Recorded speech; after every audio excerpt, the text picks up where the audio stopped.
Hey everyone, I've got a lot to cover today, so I'll just get right to it.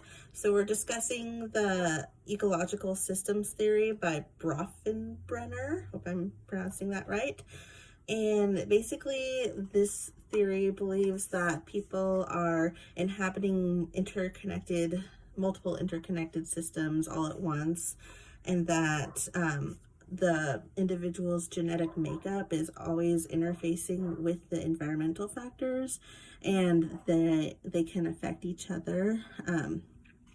So getting into the theory, the first level is the microsystem, and for a young child, that would be their family of origin.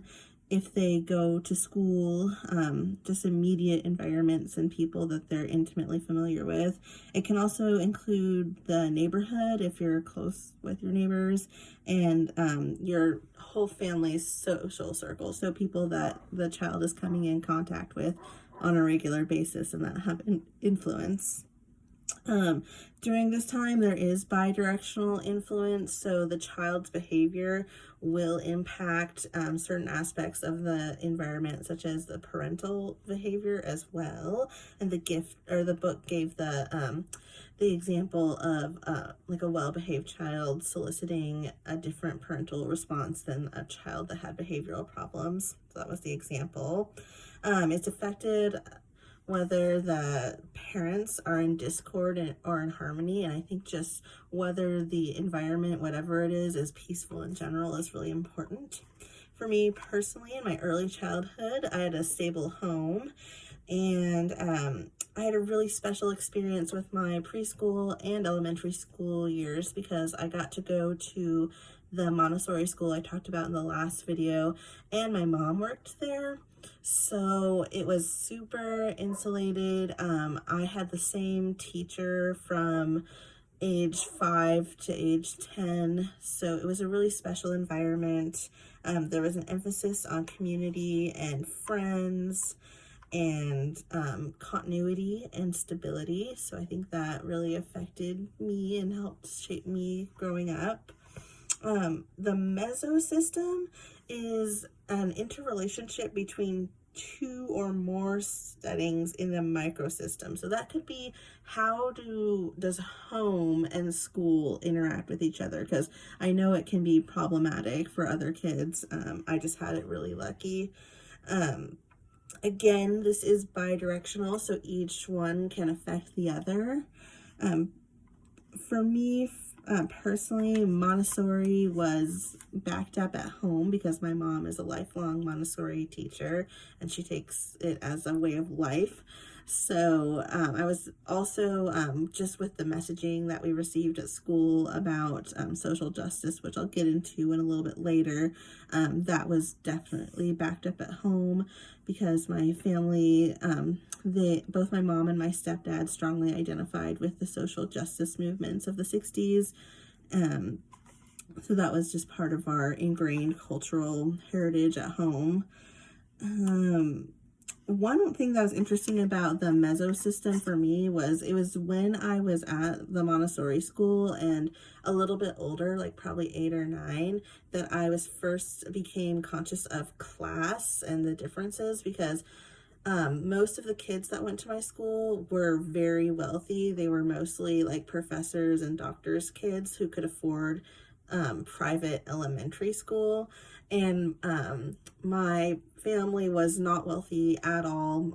I'll talk about this in a minute, but for many years, my mom was the only working parent. So we were actually like living below the poverty level for a lot of the years of my childhood. And I remember when I first realized that our family was poor compared to my friends who had been on equal status with me in my head, and I remember being absolutely furious about that and like feeling like it was so unjust. So that was a good interaction between the two environments for me in the mesosystem. The exosystem refers to worldly influences on the individual. So this could be their employment, also community organizations, and things that are local but outside of the home, but are still affecting the individual. For me, one thing that influenced me as a child was the American Girl books.